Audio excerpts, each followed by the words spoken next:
Katrina, hasn't this punishment gone on long enough? She has not been given any food since yesterday morning. The point was to make her comfortable, to never want to venture out of her bedroom, not make her want to retaliate, said Desmond. He was sitting at the head of the table the next day after Allesandra was punished by his wife. He was certain the little freedom he gave Allesandra to ride around yesterday would have been enough to satisfy her curiosity about seeing the outside world. Now, Katrina made his plan backfire. She was disrespectful, therefore she needed to be punished. You know how much I hate pets. Kate has been begging to get a small dog like the rest of her friends, but I have repeatedly told her no. It wouldn't be fair for Allesandra to have one and not Kate, Katrina replied. I agree with Mother. If Allesandra gets to keep the cat, then I shall have a dog, Father.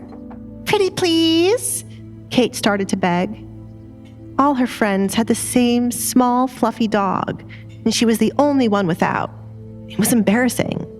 She should have whatever they have. Not a chance, Kate. I am going to get rid of that animal. Allesandra will have food when she is ready to apologize for her behavior. Katrina looked at her husband. She was putting her foot down this time and doing as she pleased with Allesandra. I don't disagree with you getting rid of the animal, but I wanted Allesandra to be satisfied enough with being outside to stay in her room. Had you sent the food to her room the night of the party, she wouldn't have met with the Duke. Desmond sighed, rubbing his temple. He heard nothing from Duke Edgar regarding Allesandra, which was a good thing. However, he was nervous about the information he gave to the Duke. Was it worth something? It's not fair. Allesandra got to speak with the Duke. Well, I hardly spoke to him.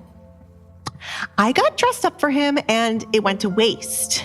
He's so hard to please, Kate grumbled, stuffing her face with a biscuit.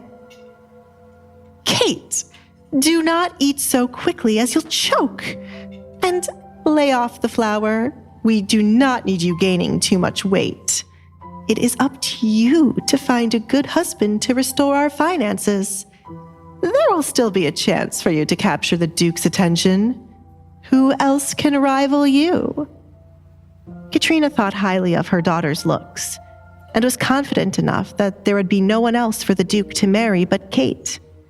It would have to be the princess wishing to marry the Duke, but even then, Katrina would still view Kate as the better choice.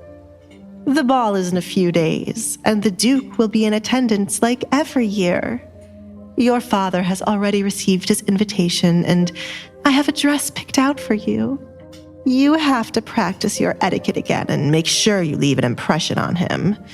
If not, you'll have to marry one of the other offers you got, said Katrina. None of them are better than the Duke. I would be a duchess when I marry the Duke. Can you imagine it, Mother? Kate smiled, picturing herself in that position. She knew she was destined for great things that would happen after becoming a duchess. Katrina smiled along with Kate, enjoying how determined her daughter was. She knew Kate would never fail her. If Kate married the Duke, her status would elevate past being the wife of a baron. She would be the mother of a duchess. Prepare well, Kate. I will. You better, Desmond warned his youngest. They were putting a lot of money into dressing Kate for the Duke. Katrina assured them they would get the money back when the Duke offered them gifts for their daughter. Baron? A maid approached the table with her head low. What on earth are you doing? It is a rule that our breakfast is not meant to be interrupted by anyone. Where is the butler? Katrina grilled the maid. She set rules for there to be order in the home, and lately, every rule was being broken. The butler went out to run an errand for me, Katrina. It must be something important for the maid to come here. What is it? Desmond placed his cup down and waited. Duke Edgar Collins is here to pay a visit to you, Baron. He is here with his butler. The Duke? Kate exclaimed, almost choking on a piece of bread. Mother? She looked to her right. I was not aware that he would be visiting. Desmond, did you know of this? Katrina looked at her husband. There was so much she would have done if she knew the Duke would be paying their house a visit. Desmond was just as surprised as everyone else to hear the Duke was here. Edgar did not leave the party looking too happy after he was given the information about the missing girls. Was Edgar here to kill him? Or maybe there was a chance he was here for Kate. What are you doing standing here? Send the Duke in right away.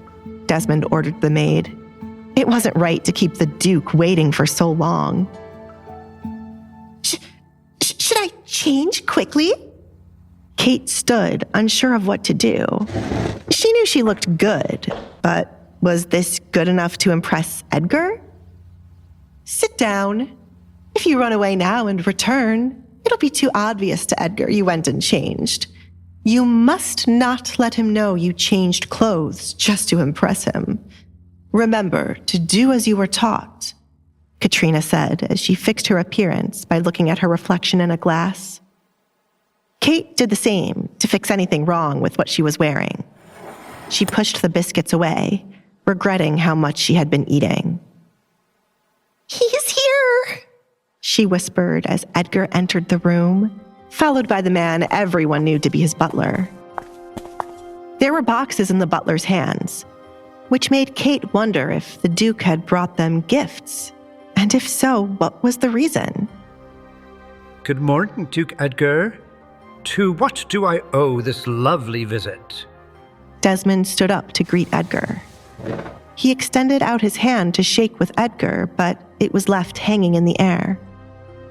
Young master, Alfred took a step closer to Edgar.